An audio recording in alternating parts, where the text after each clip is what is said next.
Hello, hello, hello. Hi, everyone, Jeff. All right, can everyone hear me? All right. By a round of applause, who's excited to be here?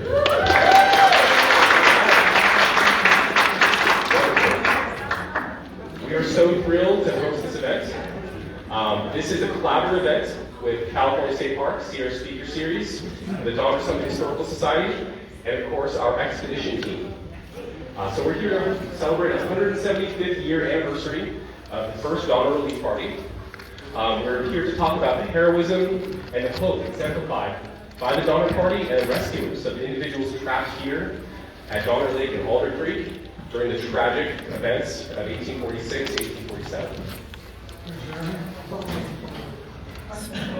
Yes, please scoot in. We have all these seats here. There's some front row seats over here. So people are kind of slowly trickling in. So we're going to have some folks find some seats. So a few logistical notes. As per the fire marshal and parks accessibility guidelines, please do not stand in these aisleways or obstruct any of the accessibility in this area. This is our main aisle here. So please don't stand over there. We ask that no food or drink be consumed in this room. Bathrooms are just out here to the right. And this panel discussion is scheduled to conclude around 3 to 3:30 p.m., depending on some of our panelists and our discussion topics. All right, excellent. So we're going to introduce this kind of main event in some context to this. So I'm going to pass the mic over to Bill Odavies of the Donner Summit Historical Society, and then we're going to get into our panel discussion. Welcome, Bill. Thank you, Jeremy. Well, thank you. Nice to see you all. Thanks for coming. Help celebrate this event. Today, when we think about the Donner Party and their Sierra entrapment, we think about the wrong term 2 times. Bad luck, bad decisions made in ignorance, dissension, mendacity, evil, horror-filled, unbelievable hardship, even murder. And then, of course, there's the issue of cannibalism and the intended morbid jokes. You have ladyfingers. The sensational and negative aspects of the story are what have attracted people from the very beginning. It's human nature, I suppose, to look for the sensational. Just look at the tabloids by the checkout stands in your local supermarket. But there's a lot more to the Donner story than that. Beyond the sensational, beyond the macabre, beyond the ghoulish. It's the story of the Donner Party is the story of everyday people caught in tragic circumstances. The story of the Donner Party is about tenacity, heroism, and self-sacrifice. The story of the Donner Party is about the very best in the human spirit. It's also about what people can overcome and what people can do for each other. In short, it's a really good story for our cynical time. So let's consider that new narrative before we turn to the heroes come back from 1847, who are going to be sitting at this table up here. You who have come today, you already know the story of the Donner Party and a lot of the background, so I'm not going to go into that. But we'll talk about a few stories of heroism and self-sacrifice.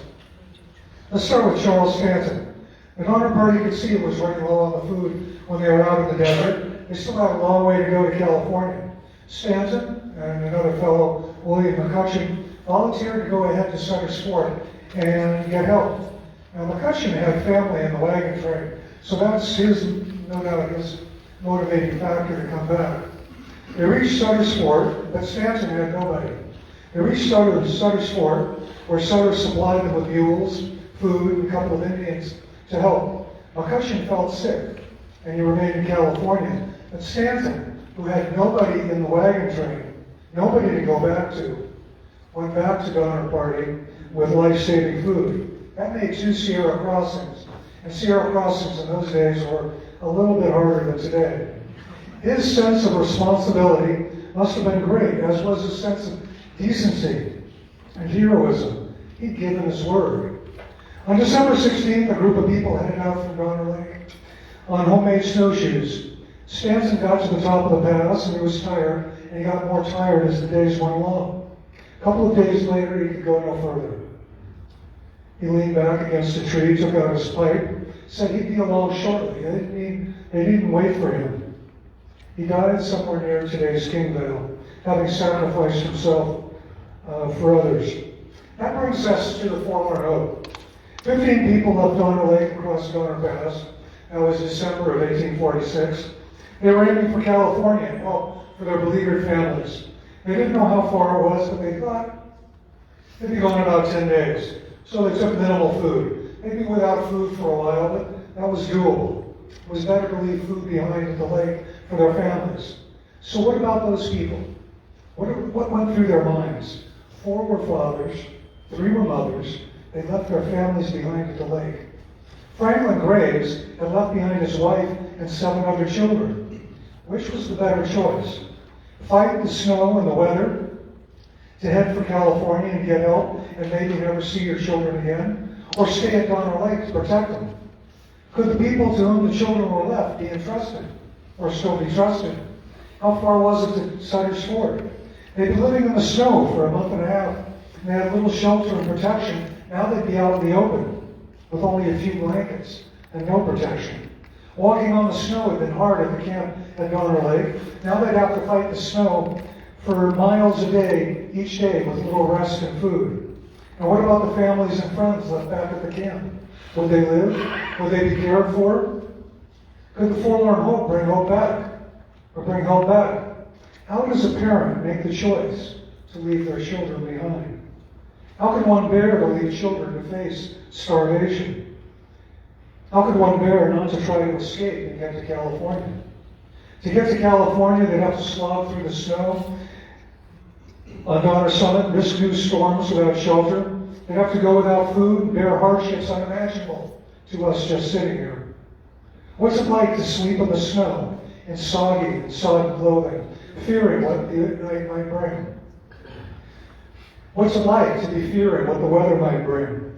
What's it like to hike through the snow, sinking into it with each step, and to do it with exhaustion, with no food or warmth at the end of the exertion? What's it like to starve slowly and be forced to eat leather shoelaces? What's it like to know that you have to keep going? You have to survive, not just for yourself, but for the children and family members you've left behind at the lake and who are counting on you. How can you possibly give up as long as you live? What kind of a person can do all of that? It didn't take them 10 days. It took 33 days of unbelievable hardship, including sitting huddled under blankets while a storm raged for 36 hours. And they had to choose between starvation and human flesh. And here's an example of that sacrifice. William Eddy, one of the forlorn hope, supported by 2 Indians, knocked on the door of a cabin at Johnson's Ranch. 17-year-old Harriet Ritchie answered the door and burst into tears at the sight of the emaciated, exhausted, starving, cadaver-like man before her. Others in the community followed his bloody footprints back to find his 6 companions. Only 7 of the original 15 survived to get to California. The other 8 gave their lives. The arrival of the forlorn hope in California put rescue parties in motion and eventually saved half of the Dharma Party. There's a lot of heroism in that. And that brings us to the rescue expeditions. There were 4 made up of people, presumably comfortably ensconced for the winter in California, fires burning in their hearts. They volunteered to leave home in the middle of winter, to shoulder huge packs and travel on snowshoes 100 miles to Donner Lake to save strangers. What kind of people do that? What kind of people sacrifice their lives, put their own lives at risk for strangers? What went through their minds as they sat on logs in the snow at the end of a long day, carrying huge packs, as they tried to sleep, sitting up, wrapped only in a blanket? The 3rd rescue party came upon the horror of starved camp somewhere in Summit Valley. Fire had melted the snow maybe 20 feet down to the ground. 11 people were in the pit. The distress was shocking, William Eddy said. The remaining William Eddy and William Foster continued on to Donner Lake in an attempt to save their children. The remaining rescuers took a vote, and they decided to save only 2. Everyone else would stay behind. John Stark could not stand that. That meant 9 people, mostly children, would die on the mountain, exposed to the elements down a very deep hole in the snow, John Stark decided he would save all 9. Here's a description from Ethan Rare's desperate passage. Already shouldering a backpack with provisions, blanket, and an axe, he picked up 1 or 2 of the smaller children, carried them a little ways, went back for the others, and then he repeated the whole process again and again. To galvanize morale, he laughed, and he told the youngsters they were so light from months of mouse-sized rations that he could carry them all simultaneously, if only his back were broad enough. Once they were out of the snow, he said he would eat, but not before. He saved all 9.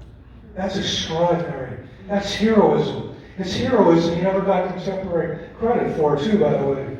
James Blaine said, to his great bodily strength and unexcelled courage, myself and the others owe our lives.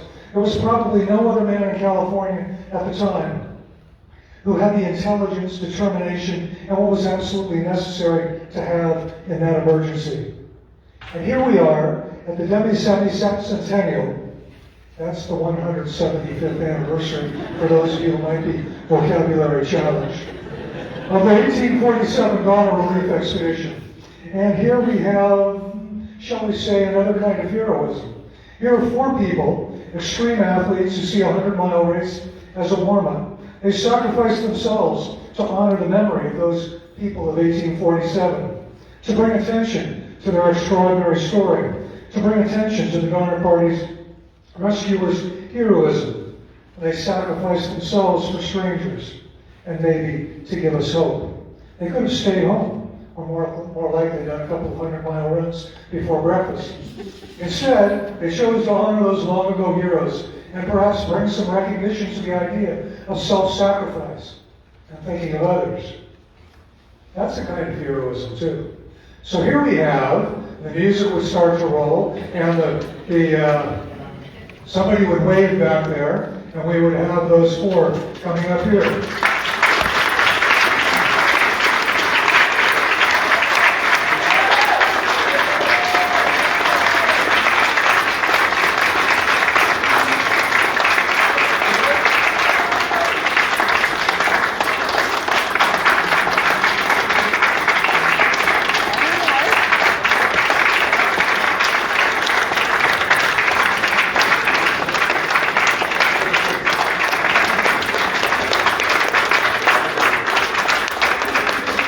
That's impressive. I can imagine Jeremy, that's this guy here, would tell us that there's never been such a long-standing ovation in this building. Is that right? She nodded, so yeah, absolutely. So here we've got, first, Elka Reimer, who's playing Reason Dan Tucker. We have Tim Tweetmeyer next to her, playing John Pierce Rose. Then we have Jen Hammond playing William Eddy. And finally we have Bob Crowley, who was, well, not finally, but we have Bob Crowley, who is playing John Stark. And then we have Frank Mullen, who is playing Caleb Greenwood. So they just, 4 of them went just a bit more than 100 miles from Johnson Branch, which is near Wheatland, to the Donner Memorial State Park, traveling on snowshoes, arriving today. They spent 4 nights camping along the way. None of that is anything we do. But their message is something we can appreciate, particularly in this cynical time. Look what real heroes can do. Look at what ordinary people can do. So thank you for welcoming our 4 real heroes. And now you can have this back.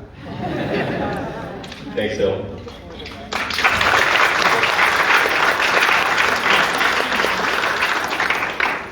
All right. So for those who just came in, my name is Jeremy Lynn, California State Park Interpreter for the North Lake Tahoe area. It's kind of this region. I'm going to be hosting our panelist discussion. We're so excited. Good to see you guys again. I think last time I saw you was 4-1 Hope exhibition. Excellent. Well, let's give one big, another round of applause for our panelists.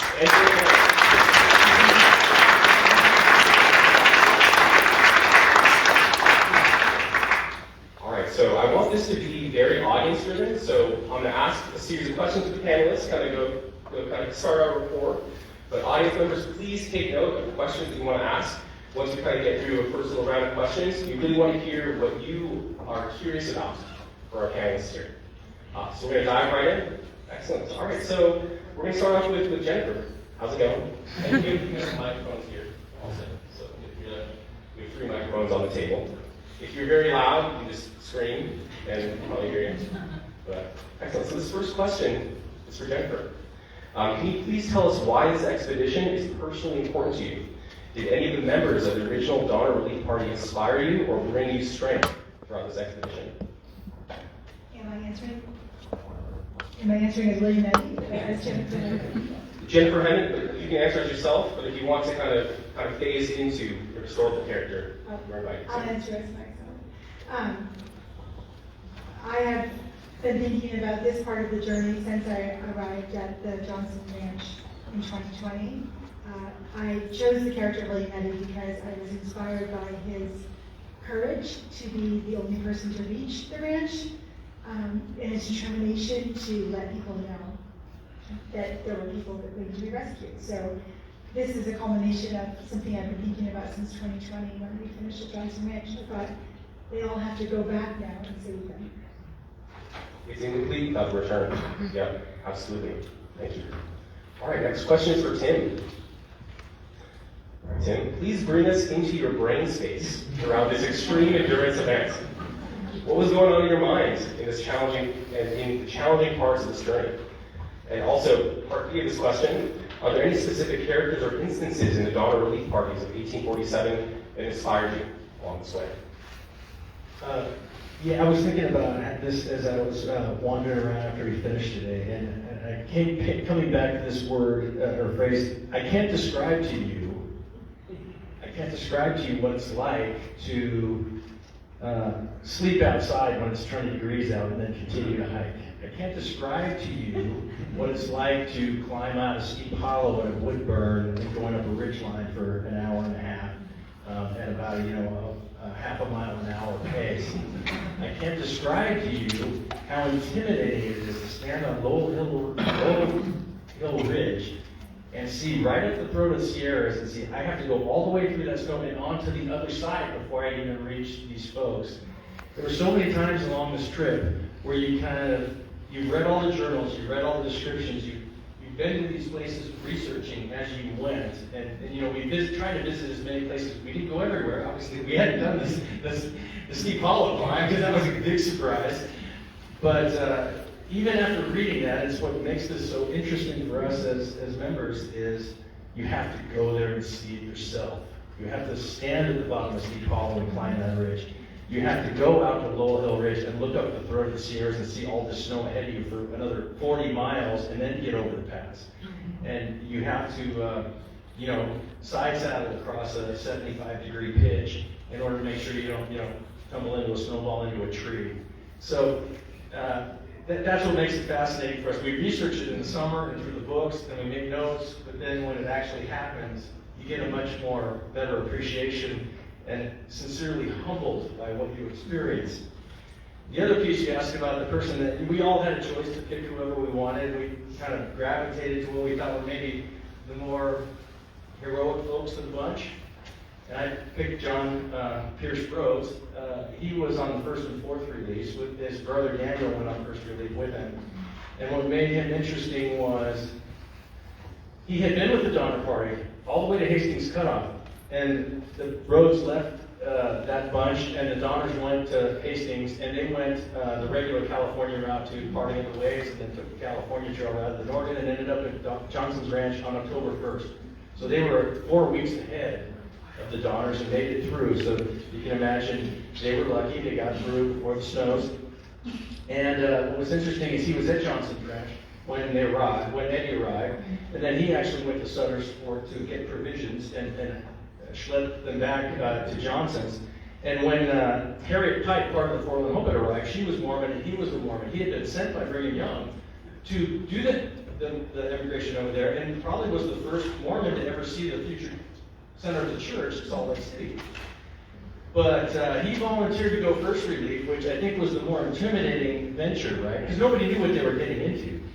And what made him so interesting to me was he went all the way over to the lake, and since he had talked with Harriet Pike and probably saw the condition she was in at the time and probably felt the connection there, decided that although Harriet Pike's husband had been killed along the way in an accidental gunshot thing, by the time that John Rhodes had arrived at the lake, Harriet Pike's youngest daughter had passed, Catherine, and then he volunteered to carry Naomi Pike on his back for 40 miles from Donner Lake to Bear Valley and Needle Springs to get her out of there. So I just thought he was somebody that was worth the honor of representing in this group. Absolutely. Thanks for that answer. I can't believe you guys aren't just like falling asleep right now. And it really resonated with me how just you have to be out there to really experience, hard to convey that experience out there. 2 nights ago when I was at home drinking hot toddies in front of the fire, I was really just thinking about you guys out there, sending my positive vibes. I'm glad you called it the hot toddy vibes. Our team might have been drinking whiskey while you're doing that. That was the connection. All right. Perfect. Great. All right, Elka, this next question is for you. So in our previous conversations, we talked about the immense amount of preparation and planning required for these types of events. Can you please talk about some of the unexpected circumstances that you experienced along this journey? Were you surprised by yourself or your teammates while out on trail? And the part B of this is, were there any aspects of the Donner Relief Party history that were illuminated to you during the journey? Really just kind of came right on this journey. Yeah, good question. Well, our team got together several times over the last few months to try to experience what we might experience during our expedition. And, we had snowshoed and a really good snowstorm up above Forest Hill. We thought, yes, this is what it's going to be like for us, right? That was, when we had that epic historical dumping of snow in December. We really hoped that that would continue, and that would be the conditions that we might meet during our expedition. And as we know, we haven't seen snow for a very long time. But we were ready for it. We tested out our gear, talked about how we would camp outside, make sure that we had all the proper equipment.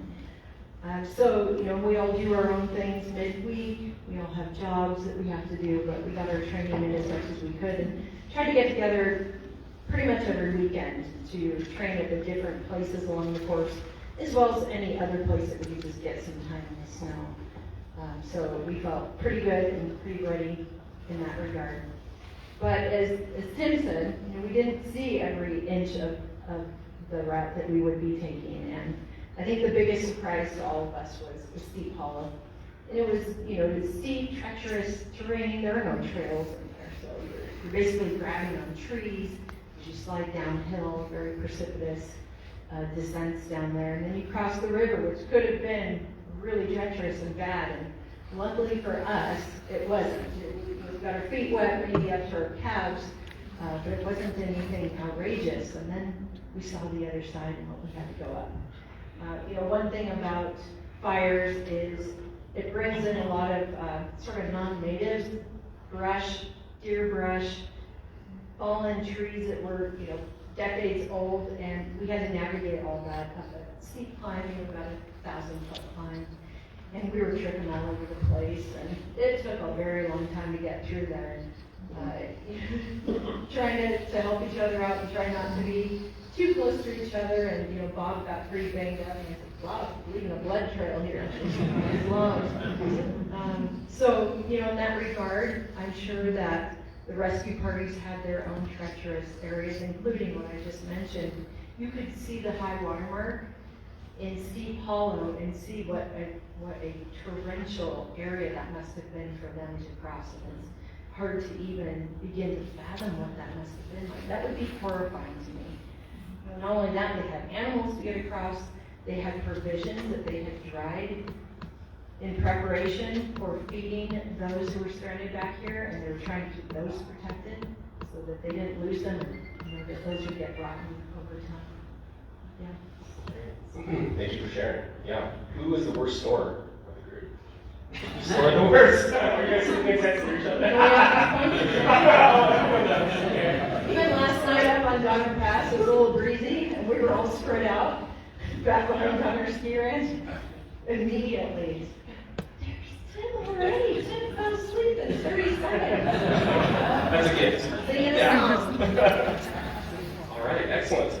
So we talked a lot with our expedition crew, but I want to make sure we mention and honor Frank Mullen. So he's one of the Donner Scholars, and wrote the Donner Party Chronicles, as well as does all sorts of things. When I was looking you up, you have all these different costumes on. You have all these different, you do reenactments quite a bit. I think you were a pirate.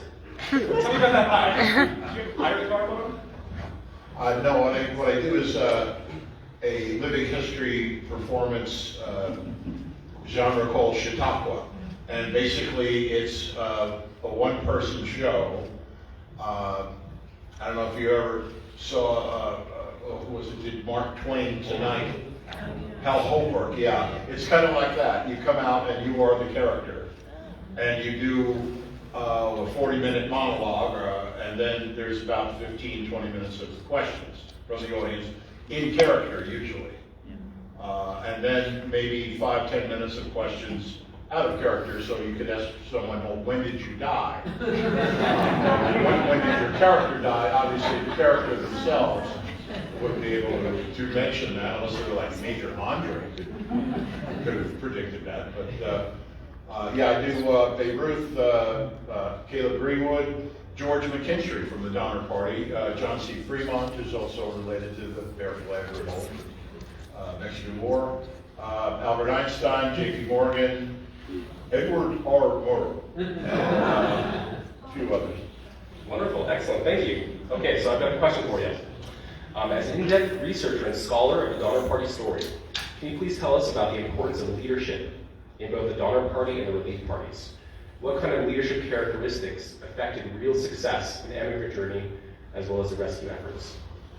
In terms of the wagon trains, the early wagon trains in the 1840s were pretty disorganized. They were Americans. They got together and they decided, we'll stay with you and your family can come too, and that kind of thing. They would vote for a leader, and sometimes they got a really good leader. It was very democratic. Sometimes they got someone they didn't like, and within 2 weeks they would depose them in a coup. I'm not kidding. This happened pretty regularly. And so a wagon train is a moving village. And everything you got in moving village, the politics, the interrelationships that turn bad, and fights, and jealousies and everything else, that's what you have in every wagon train. So the Donner Party weren't unique in that they were argumentative, or they didn't know what they were doing or whatever. They were pretty average for a wagon train. Except the worst things that could happen to a wagon train all happened to them in spades. And so it wasn't they were any worse or better than any other wagon train. The most successful wagon trains had strong leaders who made decisions and weren't wishy-washy and said, oh, gee, the river's pretty high, what do you want to do? And then talk about it for 3 days. The best wagon trains had aggressive leaders, and the Donner Party had one. James Fraser Reed, except when they voted, when they crossed South Pass and voted to take the shortcut, it was a popularity contest. They voted for George Donner, who was 60 years old. Everybody called him Uncle George, super easygoing guy. And so they voted for the nice guy instead of Reed, who was kind of the Bruce Willis character, the action figure. Yeah, he was constantly running around on his horse, glaucous, and shouting orders. And the Sioux would come in, and he'd ride up to the chief and say, "Let's go buffalo hunting." And he was a real leadership kind of a guy, but he was also arrogant, and you got the feeling he thought he was better than other people, kind of aristocratic. And so they voted for the nice guy, and that showed. In terms of the rescue party, James Reed got to show his leadership abilities in the second rescue. Even when it was a tough decision, leaving those people behind in that camp. It sounds horribly cruel,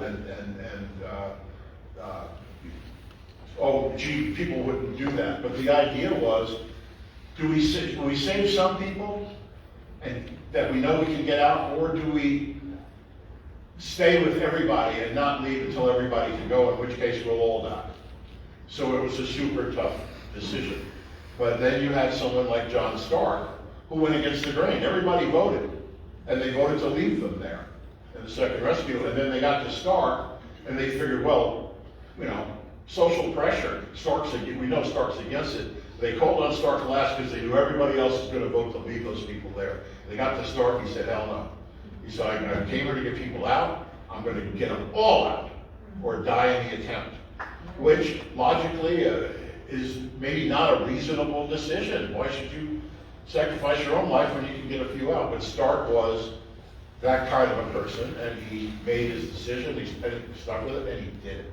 And so those kind of people, which were kind of a rarity in wagon trains, they fell apart. You know, a lot of times they get into trouble and nobody knew what to do. So it was rare to have a really strong leader in the Western migration, but most wagon trains did not have the kind of trouble that Donner's had. And Stark was the definition of heroism. Oh yeah, selfless and brave, and poor man though, he spoke, the strongest man in California, people called him, had a heart attack baling hay. Some years later, like that. It was fast. Yeah. All right. Moving on to Bob. Got a question for you. How has this experience changed you? What did you learn regarding both your historical academic journey as well as the physical act of following the Donner Relief Party snowshoe treks? Well, you know, I think in the research after Forlorn Hope, which we researched for many years, starting with the trail and then became very engaged with the characters. And there were tremendous heroic stories about survival. The theme with the Forlorn Hope were people that had loved ones back at the lake, and they wanted to break through so that those loved ones could be saved. So that was a story of survival on behalf of others. In the case of the Relief Party, the majority of the Relief Party members did not have relatives. There were exceptions, Foster and Eddie too. They had friends, some of them knew members of the Donner Party, but they had met them on the way. These weren't lifelong relationships. And so that, you know, the fact that they took a different trail, of course, started this and treated this and said, well, where did they go? Because we love to discover trails, and we researched that thoroughly. And then, once again, we began to become engaged with the people. And I think the realization dawned on us that although authors, including Frank, and many others, have covered the Relief Party, I think the missing link was the emphasis is on the Donner Party for obvious reasons, on cannibalism, that's a forefront, and then they were saved. And the end that we're saved part is what we just experienced. And I think what we realized was as the migration and the immigration occurred in 44, 45, 46, when the Donner Party story broke in the California Star and went national, it stopped or almost stopped the immigration temporarily. People were scared. And that was against the whole Manifest Destiny. So that was a problem. And so what did they do? The government issued Kearney to come out here, right here, and set everything asunder. Burn it all, make it go away. And what went away was all the evidence, but also all the stories. And what replaced it, of course, we all know, the gold rush, and then the railroads, and then everything else. So 175 years of greatness in California, these stories fell into the creases. These people were never really recognized, and there's a reason for that. And I said it at the memorial statue. These were ordinary people that came out of the shadow for no particular reason and did a heroic thing. And when they were done, they literally dissolved back into the shadow. They didn't want the credit, they didn't want the notoriety, they just wanted to live their life in this new land, California. And those stories were forgotten because other major things took their place. And I think that dawned on us that these are remarkable, Greek epic stories, tragedy and heroism. And really, they didn't get their due. And so part of what really motivated us was to make sure that not only did we recognize the heroism and the courage that's needed to do all of these acts, but in particular some of these extra special people. And I had the privilege of representing START. And we all did genealogical research. We, in many cases, interacted with their relatives. And it is more than humbling to realize what these people did for strangers. That they set the foundation for a kind of grit, a kind of faith, a kind of community upon which we all have the privilege here in California, living many, many centuries and decades later. We're terribly moved by that. And I think, and I don't think we'll ever be the same because of that. So we're so humbled by these people. It's changed us. It's changed, we've experienced a lot as athletes. We've pushed ourselves to our limits. This was exceptionally hard for us, emotionally and physically, and it has transformed us. It really has. And we hope in some way we can articulate that to help transform others, like the folks here, because it is really, these are great American heroes upon which our America today is built upon. And we want to make sure that the spotlight shines on that shadow, and these people get the credit that they never really deserved, they never wanted, but they certainly deserve. You've answered.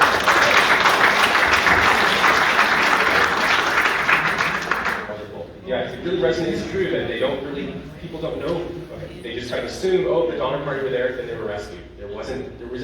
I'm pretty new at this job, so I've been here for about 2 years, and I was reading all the books that I could. I got in here and I was kind of reading through everything, and I was kind of went through the whole Donner Party story, and then at the end of these books, like Guess for Passage and Different Stars Above and Best Land Under Heaven, we kind of get to the Donner Party story, and I was kind of like, oh man, this is like a really, really heavy story. And I thought I was done with the book. I was like, okay, there it is, the Donner Party there. But you still have like a third of the book left that really documents the true heroism of the Donner Relief Party. But the general public sometimes don't really know that was such a major component of this.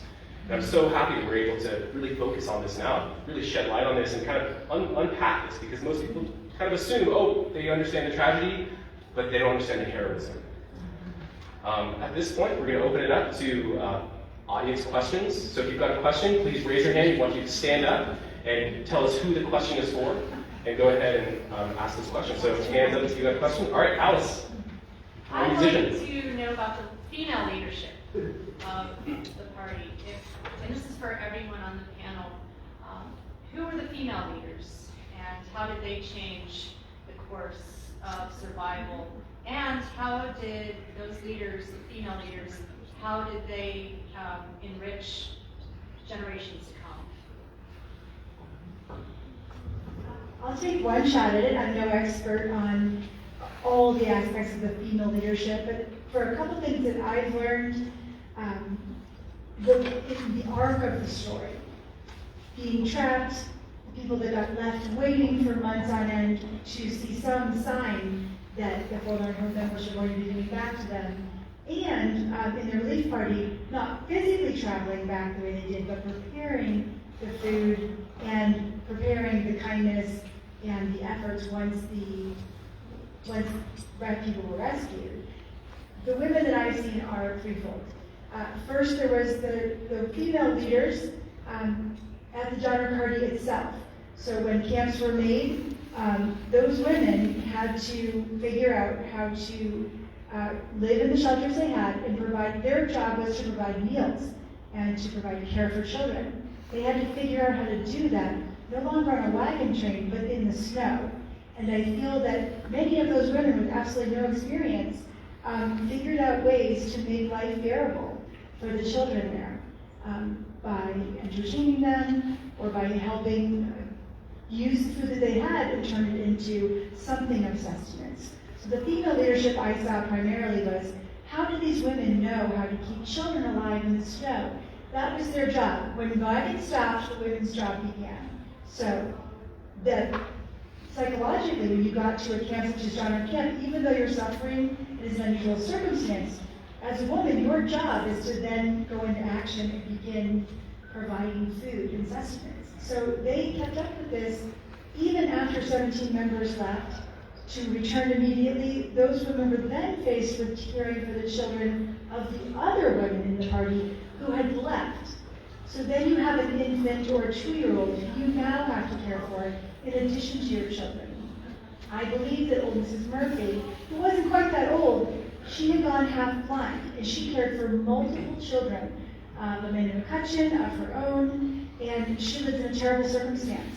And yet, she knew she would never make it out, but she continued to care for all of those children as best she could. As each relief party came in, and they said that what happened was, as William Eddy took the 3 daughter girls who'd been abandoned, and Simon, the youngest in her charge, she laid down on the bed, she turned her back, and she died. Because her job was done.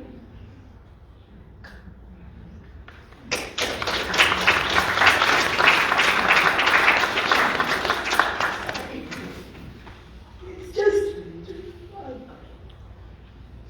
to think about how that was to wait, or how it was to keep someone's child who in the end you weren't able to save. She was so brave to just keep going, knowing that each and every child needed her to stay alive. Because the only other person that can happen was Louis Keysburg. He was a rough character as a roommate. So I think about her turning her back on that bed and choosing to die at that moment, knowing that she'd done what she had set out to do. She must have had such a different vision for her children when she left on that magnet train. So the threefold person would be a woman such as the Alcade's wife. I don't know her name, I'm sorry, I don't have all my facts. But she gave of her clothing and of her food. And in particular, the children would say that her kindness was remembered above all. As they arrived, she fed them, she was kind to them, she said kind words, knowing that many of them wouldn't have their parents or their families or their siblings ever to arrive with them. She gave them probably comfort. And I would think if I was a mother, I would be so happy to know that a woman like that was waiting on the other side to tell my little girl that everything's going to be okay. And to just give them a little dress to wear, or to stroke their hair, or brush their hair for them. That's such leadership. I know it doesn't look like what we did, but a woman's job at that time was to care for the children. And it must have been very hard all those months of not providing food when that was your role. And I think that just required a special kind of strength that many people don't recognize and doesn't get talked about in the books very often. So that is my long answer. So I didn't hear we were doing long answers there, so I tried to do a lengthier answer, a little more in-depth. And that's the women that I've been inspired by. And I'll tell one last story, which is there was a mother who knew that starvation was happening. She knew that there would be rationing, and she knew it would get worse. But on Christmas Day, she had set aside 1 cup of dried white beans, a tiny bit of dried meat, and some dried apples. And she decided that the children would have a Christmas meal, regardless of how probably not smart that was. She really felt it was important to have that Christmas spirit, and she let the children watch the soup bubble and gave them joy and said, everybody, there's plenty of food for everyone to have seconds or thirds tonight. And that is what she did for Christmas Day. I thought that required a lot of bravery to do that. And that story really stuck out to me. Thank you for the vulnerability.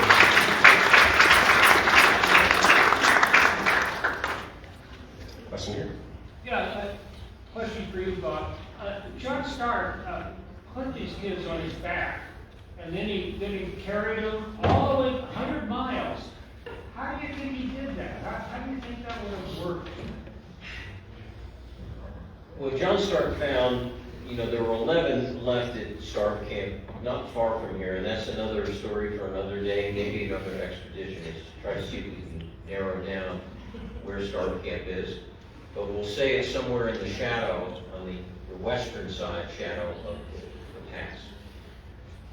He came upon that with his colleagues, and there were only 11 left of the 13. Mrs. Graves and one of the children had already perished and been cannibalized. And of those, there were 9 that were children. And as we heard, he determined that there was, under no circumstances would he leave, because his purpose was to get everyone out. So those were his charges, and whether he had help or not, he would get them all out. That decision was made then and there. He took the 9, and he did indeed carry them. So his strategy was to put as many on his back as he could fit and carry them a few hundred yards in the deep snow. And he was carrying them from across the valley, Summit Valley, and he would carry them and sit them down, and then he'd go back. He'd say, stay put. He'd go back and get 3 more, or 4 if he could fit them. They were emaciated, so he could put as many as he said, I can fit on my back. He'd carry them to the cache of the children again, and when he had all 9 moved, he'd do it again. And he did that for 2.5 days before the rest of the third-party relief came back from the lake and caught him. They ultimately caught him somewhere between the end of Summit Valley and somewhere around Yuba Bottoms. So that's a good, 15 miles. We just did it yesterday. 15 miles of portaging children under that kind of circumstance. And whatever food they had given him, which was meager, he gave it all to the children. He refused to eat. He said, I'll eat when they're sick, and not a mouthful before. And so that's how he moved. He never complained, and when they found him, ultimately when third-party relief caught him, then they were able to help him and move him ultimately to Bear Valley, and Bear Valley is where our good friend Selwyn Woodward, he talked about today. I think Caleb had to say about Selwyn Woodward was camped, and then they were able to put them on horses and move them along. So he didn't actually take them 100 miles, but he took them. To me, it wouldn't have mattered if it was 100 or 1 miles. The act of what he was doing and the determination and no complaints was remarkable. That's going to be our next reenactment. Get 9 children. It's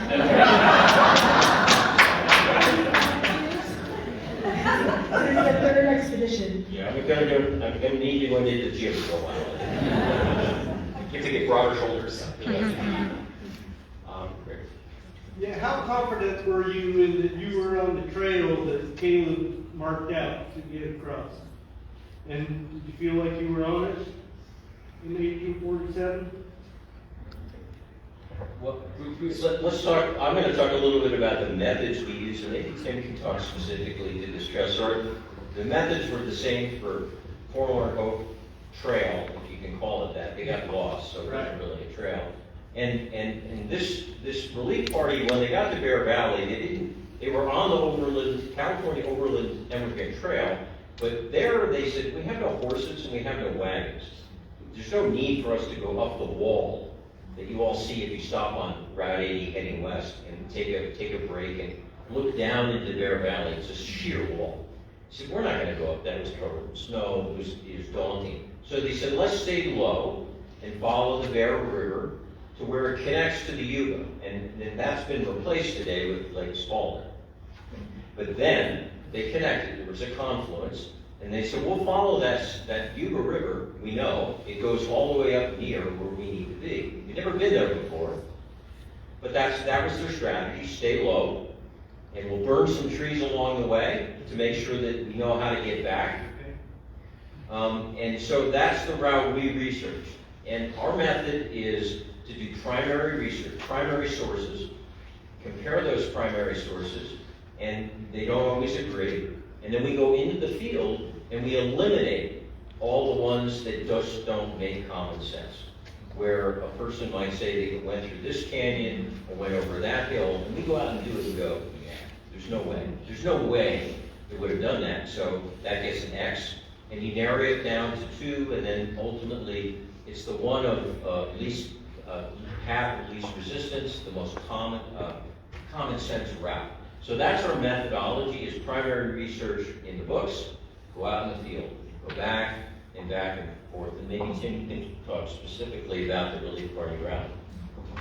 Yeah, much like the Forlorn Hope route, you know, Bob and I started out by just kind of reading all the books and figuring out what they're saying. And if any of the authors have described where we're trying to go and what it might look like, and then we kind of in our minds picture what that's going to look like. One of the main ones with the Forlorn Hope was when we got on Sawtooth Bridge, and you could see all the way down to the Sacramento Valley. It's clearly described in the books like, well, we got to a point where we could finally see where we were going. Like, that's the spot, right? The tricky part for us is, you know, the main landscape is still the same. You have an interstate highway, you have Lake Spalding, which is dammed up the river, you have railroads, you have other obstacles, and we try the best we can to find that route, avoiding all the things that we don't want to be on people's private land. When we find that, we usually contact them and try to find a way to get through there as part of the historical value of the trip. But yeah, it's a lot of field work. Like I mentioned earlier, it's hard to describe. You have to go in and read the books, and when you talk to the authors, and we've done that, we've talked to several of the authors who wrote the books. Well, did you ever get out there? Did you go on the ground and look at it?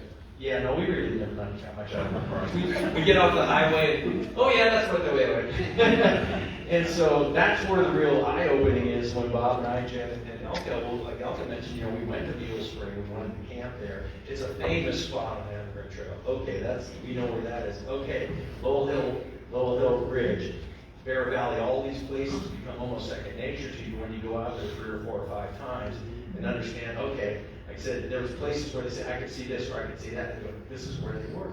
And so they kind of mark that as like, okay, now we're on the route. You know, we never say we're like 100%, this is where that guy stepped and then they went there. But we feel pretty confident with the research that we do that we're as good as we can given the challenges of the day and approximate those routes. Yeah, and also mention that, you know, we have Frank here and Dan Rosen is here in the audience, 2 of the Donner historians, and we rely on the aggregators, people that write the stories, that have done the primary research thoroughly. We definitely, after reading all of the books, maybe 60 books, we have our favorites. We have people that we trust, we feel they're fact-checking, and where their resources are, Kristen Johnson's another, that we can rely on over and over again, and we do narrow down that to a select few. 2 of them are in the room today. And that helps. We're not historians, and we're not academics, and we're not researchers.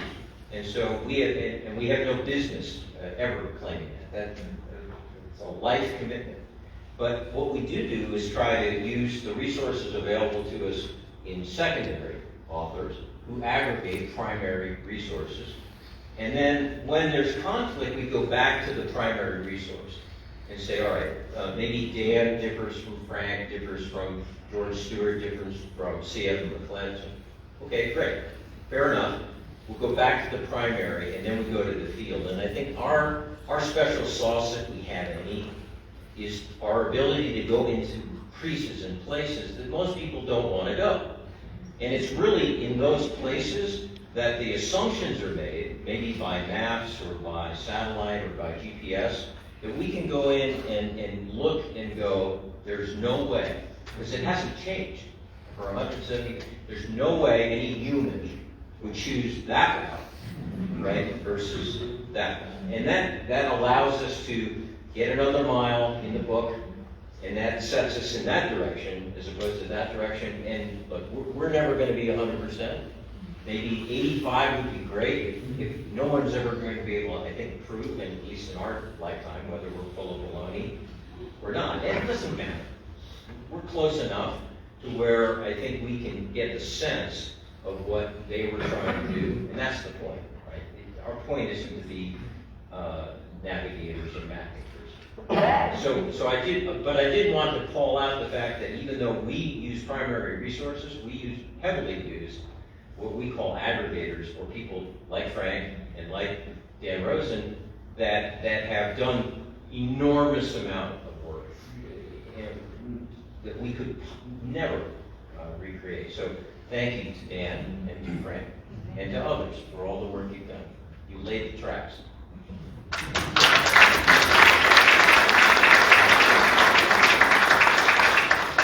I think, like everyone here, I am in awe of what you did. But I'm trying to figure out, you just said, Bob, that you're not historians, you're not researchers. I know a common bond certainly is your extreme athletes, but who are you? Whatever. Do you all live here? What was your common bond? What brought you together? This is fascinating. Before we launch into that, I just want to acknowledge a time check. It's not 3 o'clock, so our advertised time for this event was 2 to 3. So we're not offended if you have to leave, if you made other plans. We're going to go to 3:30 as long as the panelists are okay with that, maybe a tad bit longer, just to make sure we are satisfied with our event here. But I just wanted to acknowledge that little time check. Okay. But we will know who you are and Yeah, watch it. I can certainly begin first answering your question. Bob, Tim, Jennifer, and I are kind of in what we would call an ultra trail running family. I'm from Auburn, Tim's from Auburn, Jen and Bob are from Fair Oaks, and we've known each other for quite a long time. For me personally, I've lived in Auburn since I was 12, and I've also lived in Alta, and I've lived in Colfax, lived in Lake of the Pines, oddly, places that the Immigrant Trail goes right past, which is just incredible. So for me, it's been really interesting to be able to travel through these places that I grew up in and had no idea really of the historical significance of it. So, we luckily ended up in this pod together, and it's been extremely meaningful. I think that we all have the mental strength to get us through anything that would have come our way, even though it was very challenging at times. But yeah, very special and honored to be a part of all this.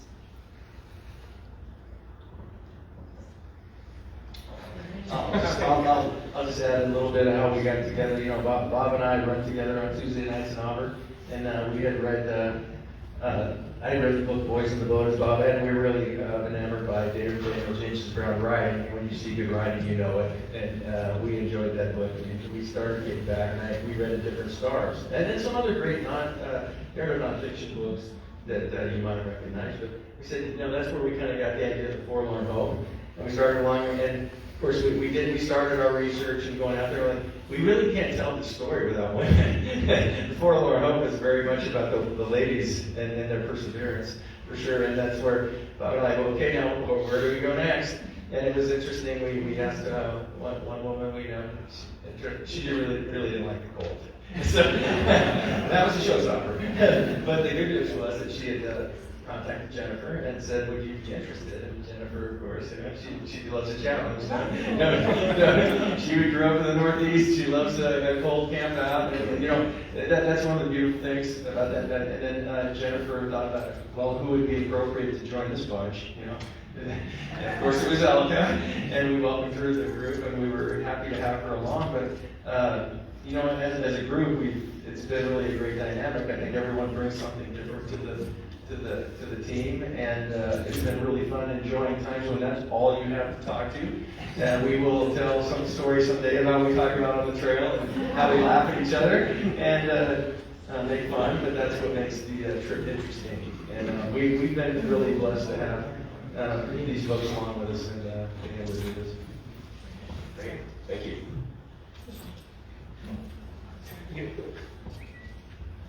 First of all, I just want to say to all of you, this is so commendable that I heard you last year, whenever it was in the winter time, and then you hear that you fulfilled your plans. How authentic did you go as far as this trip with bringing the supplies? Did you have bottled water and special REI water filters, or how much did you carry? story that was just like the way the clothing you're wearing and trying to retrace the trail that you think they might have taken. And this question's to all of you, if you all have comments. Thank you. Yeah, I think when Tim and I wanted to just go out and retrace the Forlorn Hope, what we thought was a trail, and then go walk it or run it ourselves for fun. And that's the honest to goodness. This all began with this, our lives have evolved to the point where we wanted to do less racing competition and do something else, but we still have the love of running, we still have the love of doing that in the mountains, but we were, I don't want to say burnt out, but we had been there, done that. Some of us much more decorated than others, but nonetheless, we were at a point in our lives where we still want to do that. And so the thought of just, let's pick a historic trail, because we love history, and needless to say, there was no map, and so on. And that led us to this point. But what we didn't want to do was reenactments. We didn't want to do essentially what Frank described. We're not, that's not us, that's not who we are, and we'd be horrible at that. So we never put ourselves in the position of calling this a reenactment. I think Bill Odergeist coined it as a reprise, and I think that's the right word, which is we're going to step in their footsteps to the best of our ability, and we're going to see to the best of our ability what they saw, and try to feel, whether it's the cold or it's the emotion, and that's a little harder to tap into, but not to the point of being unsafe. So we weren't going to starve ourselves. We weren't going to carry 75-pound packs. That seemed disingenuous. And then frankly, we thought that would be insulting, because there's just no way today you could ever reenact the misery and the pain and the suffering that they went through. So what we wanted to do is connect with that to the best of our ability, and then be able to express it to you, but not in any way reenact. So we have crew, we have supplies, we have modern equipment, we have GPS, we know the route. We don't get lost. Well, actually, we do. Even with all that, we do get lost. And we have mishaps and all of that, but I think the point is that it's not about us, and it's not about us trying to be them.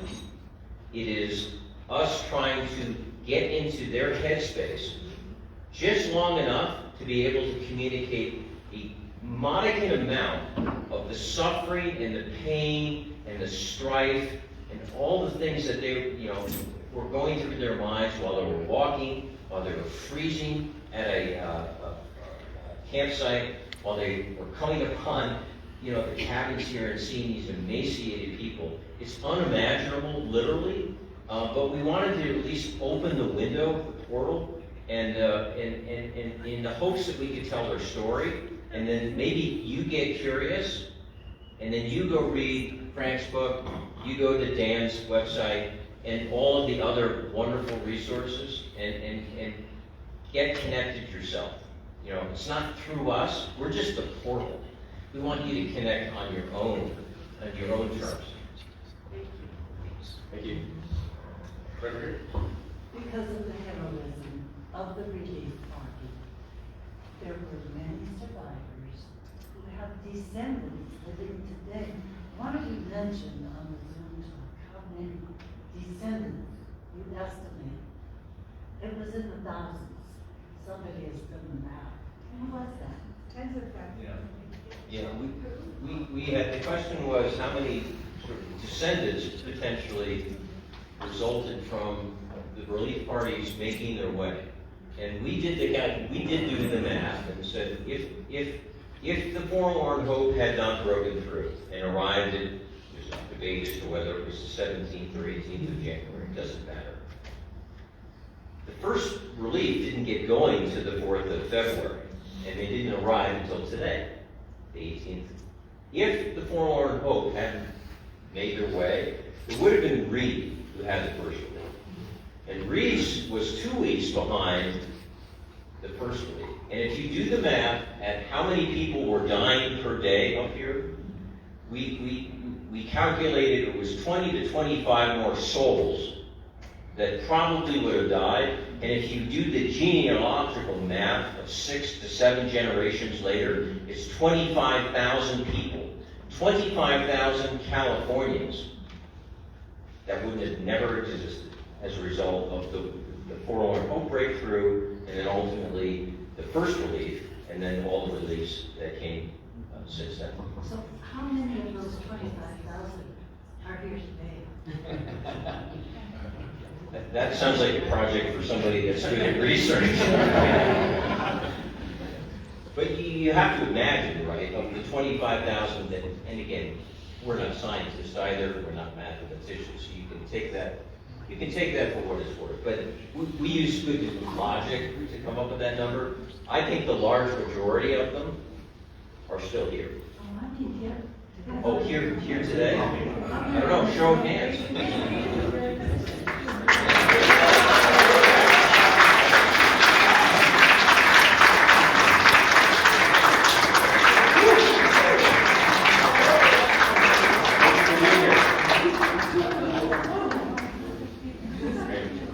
There's nobody from the Reed family here. Can I add one little short story here, just because it was interesting with Bob and I. Bob came up to my house about a week and a half ago before we started, and we had a few things to get done, and Bob's kind of an expert in Ancestry.com. So he said, hey, I'm doing John Rhodes. Can we kind of poke around in his family tree? So, he had it up, we're looking, and there's little articles, you look at the tree, and I thought, John, Bob, look at there's a couple of updates here from just recently, like 2-3 years ago, on the Rhodes family. It was posted by a gentleman called Judson Rhodes, J-U-D-S-O-N. What's the chances he's a descendant of the guy I'm representing on this? So, look, said, why don't we take a chance? Well, send him a message. So we got an interesting, we sent him a message to this unknown person we just see as a generic icon on the screen. We said, hey, we're just a couple of Donner guys, we're going to do a reprise of the first relief. I'm going to be representing what they call Big John Rhodes, 6'4" Big John. I said I was curious to know whether you were maybe a descendant of that. And that was Saturday morning, 10 o'clock, about noon, we get an email back. He says, yes, I'm the great grandson of John Rhodes. And we were like, Bob and I were getting all tingling, like, okay, here we go. And it was really nice of him. We sent back and said, well, we were just curious, much like what we had our Zoom call with the descendant of the Graves family and the descendant of the Donner family, how they kind of poured their souls out in that to describe to us how that story came down to their families. And it wasn't, maybe an hour or two later, he says, well, let me just say it out, but let me show you something I have. And he had sent a picture of him holding the gun that John Rhodes toted with him along the immigrant route and took with him on the first relief. And so, those are the kind of things that we hear about. We're like, this is so great that family history and all the heirlooms that go with it are carried forward, so we can all appreciate that as we go about what we hear. So, that was my question when I asked who you actually talked to. well, John, We're learning so much. We're athletes, and we have our day jobs, of course, and we're not authors, and we're not researchers, and we're not historians, and we are humbled beyond belief at how hard all of that is. And so the best we can do is be curious and learn, and we turn to Dan and to Frank and to others who are willing to, and to Bill and to other historical societies that are giving their time to us and help us. Just say that's a dumb idea. Don't go there. Go here. And so we're learning. We're always curious. And I think at the end of the day, one of the things was, would it be impossible, would it be even feasible to try to connect with descendants, especially at where we think Camp of Death is? We don't know for sure, but we think we have a strong sense of we may have found it. And of course, there were 4 deaths at Franklin Graves, Antonio, Dolan, and Emil Murphy. And we thought, well, if those were our relatives, and someone had come upon where they died and said, this is the consecrated land upon which my great descendant died, I want to know. And then I want to know who you are, because you're poking around in my family. And I think we really, really understand that some families would rather not. They'd rather not have us there. And some families are open to the concept, and we respect both.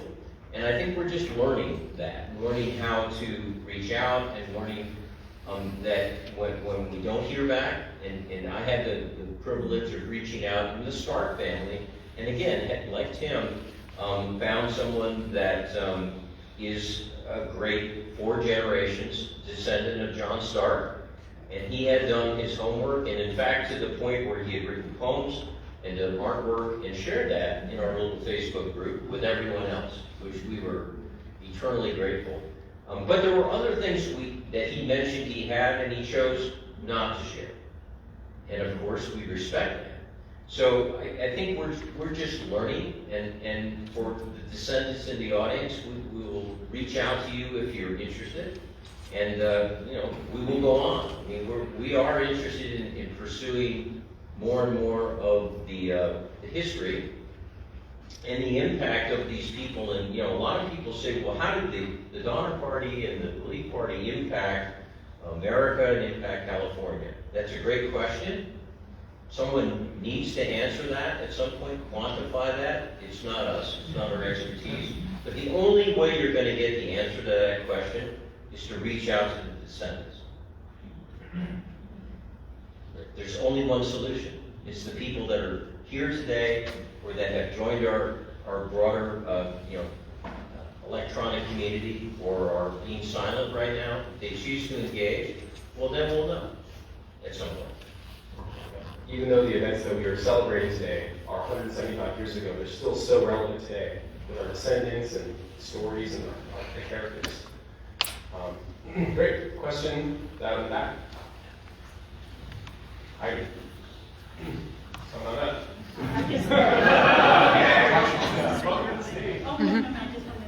Do this. Hi, I'm Heidi Doyle with the Sierra State Parks Foundation, and I am so inspired about the stories that you're bringing back. And I just have this need personally to bring history from 175 years ago to 2022. And I see in here a room of ordinary people capable of extraordinary things. And I would like to challenge all of us to reach out and help a stranger. Help help somebody that it might be bringing some cookies, or helping a mom load her cart at the grocery store. But we're all capable of little acts of kindness. This is an act of kindness that you showed us that we can never replicate. But I think we all have it within ourselves to take the story that you shared with us and bring it to our lives today. And so for that, I thank you.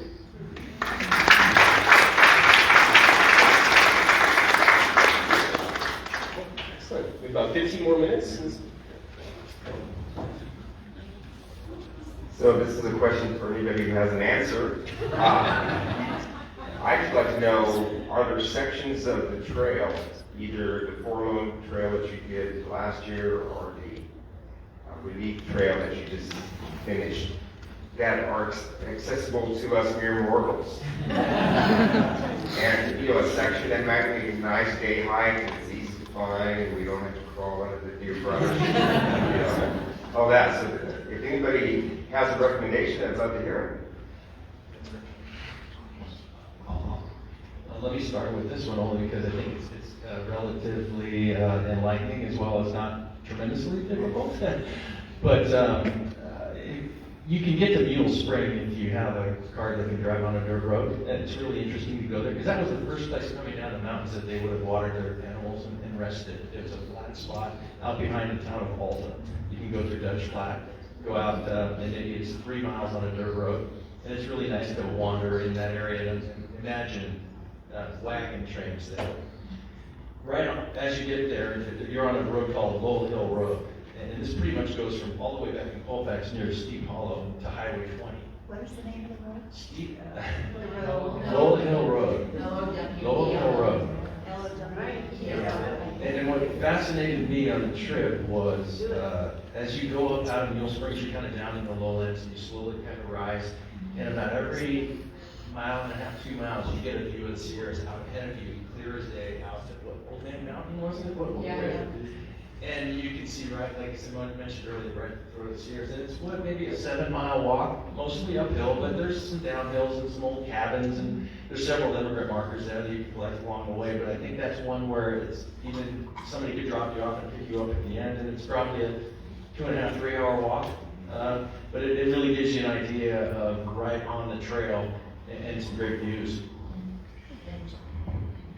No, I was just going to say, one of the things we hope to do in the future in collaboration with the Sierra Foundation and the California State Parks and the historical societies that have been collaborative in this is to mark some of these spots that are accessible, maybe a half mile, a mile, that have a view or a historical significance along the way. The wrong turn. Where's the place that the 411 made the fated wrong turn?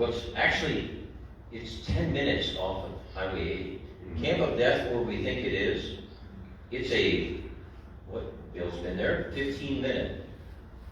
Once you park your vehicle, it's 15 minutes down from the road to where we think Camp of Death is. These are significant areas. If we can ever help find Star Camp, not saying we can, but if we ever can, it's going to be right out the back here, and so on. So I think making these places accessible and on land where they allow folks to go, I think it's very important. I'm glad you brought that point up, because there's so much more work for us to do, but we're motivated because there's nothing like, if you're back east, and I'm from back east, and your Civil War, of course, dominates, and you go to Gettysburg, you go to all the Antietam, and you stand literally where the action was, it just, the hair on the back of your neck stands up.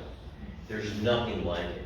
And we want to bring some of that here to our area, because we have that kind of history too. We just haven't had the opportunity yet to point you to and say, if you stand right here and you turn 360 degrees, your eyes are going to cast upon the very place the Forlorn Hope looked and said, oh my God, that's it.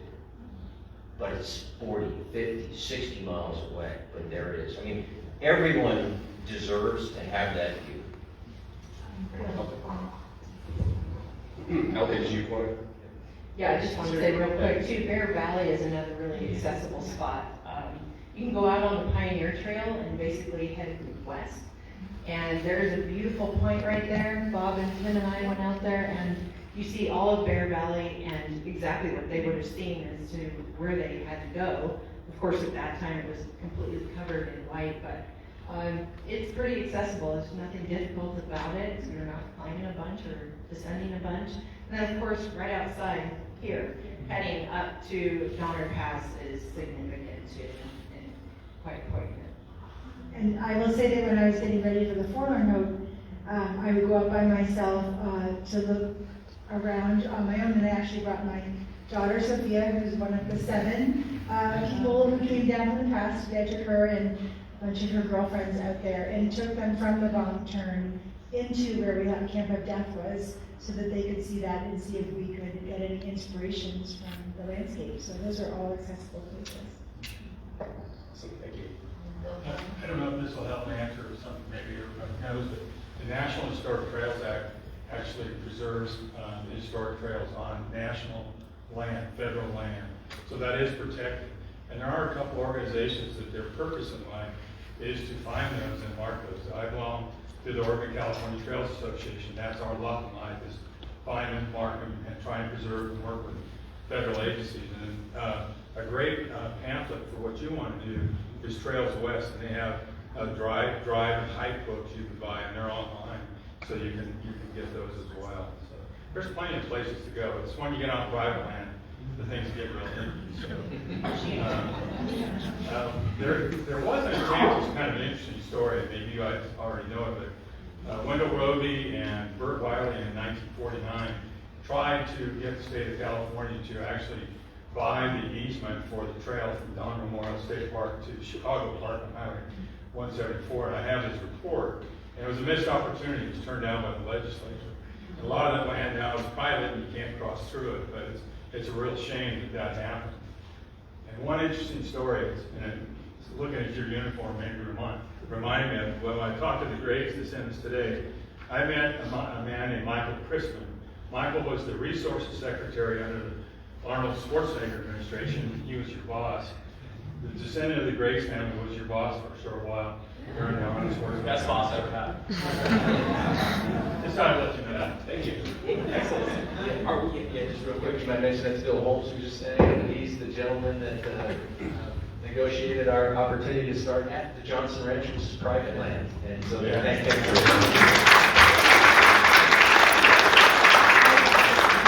We have time for one or two more questions. I'm wondering if anyone has a question for Frank while we've got him here. Maybe about Salem Woodworth? You want to talk a little bit about Salem? Yeah. Salem Woodworth was a past midshipman, which basically he was a naval cadet who had graduated after spending time aboard a ship, but hadn't gotten an assignment yet as an ensign or whatever. And so he was the highest ranking naval officer around at the time, with fighting in the Mexican War with Stockton and all that. So they told him, you be in charge of the rescue stuff. So a bunch of people gathered supplies, including General Vallejo, gave $500, which was a fortune at the time, to purchase food for the entrapped people. People could pass the hat in San Francisco. They bought supplies. Reed and Caleb Greenwood were working on getting those supplies, toward the front there. And it was Salem Woodworth's job to make sure those supplies got to where they was going to be. And he got to the base camp at Mule Springs, and then he went on vacation. Basically, people who saw him, he would be laying in the tent or on unopened boxes of food, asking someone to give him a foot massage because his toes, I'm not kidding, his toes were cold, and he was drinking brandy. And when the rescue parties would come there and say, "What the hell? Move this up!" And he said, "Kind of dangerous up there." I think we're better off back here. And Reed couldn't move him. They were insulting him. They were calling him names. They were calling him a coward and everything. He moved the camp up a little bit, but not very much. And the remarks about him were that he was either incompetent or a coward. People said bad things about him. However, he had a great press agent. The California Star newspaper said, "No one has done more to rescue those unfortunate immigrants than the great Salem Woodworth. Past midshipman of the United States Navy." So his role was shaped by misinformation early on. And he had been, by the way, shipwrecked when he was in the Merchant Marine. So he had a horrible time at sea in the Merchant Marine and went through some bad suffering. Then joined the Navy because why not, I guess. And but that may have had something to do with it. He had suffered early on in his career and been in a bad starving type situation, and I think he, surrounded by food, he kind of took advantage of it. You just, Frank, that question was about your book. I didn't see it out here, but I think, is it coming back into print, the Donner Party Chronicles? I was working on a revised second edition. The University of Nevada Press wants to publish revised second edition. Mine went out of print after 5 prints with the previous publisher. And then during the pandemic, I had been working on, or before the pandemic, I was working on the book. And the weekly, alternative weekly in Reno went out of business because it's, during the lockdown, its distribution points and its advertisements closed overnight. And so they hired me after a couple of weeks to get it online and be a one-man newspaper for a few months until the pandemic is over. And that's what I've been doing ever since. So I am dying to get back to the book. I've got about probably 80 hours of work to put into it to make it, finish that draft for the second revised edition. And so I'm anxious to do that. And we just had an investor in the newspaper.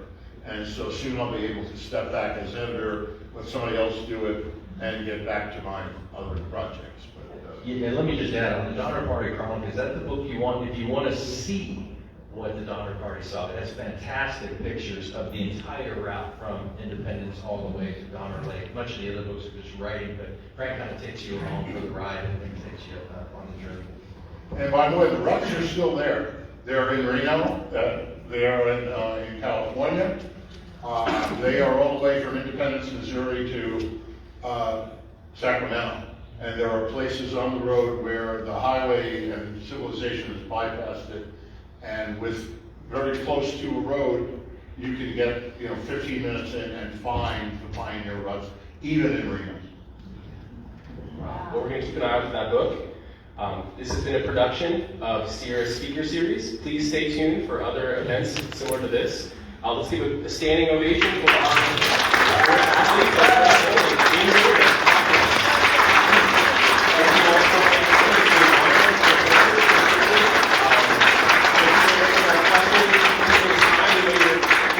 Still tired, ready to go take a nap, take a 24-hour nap maybe. So thank you all so much, and thank you all for coming, and we'll be in touch.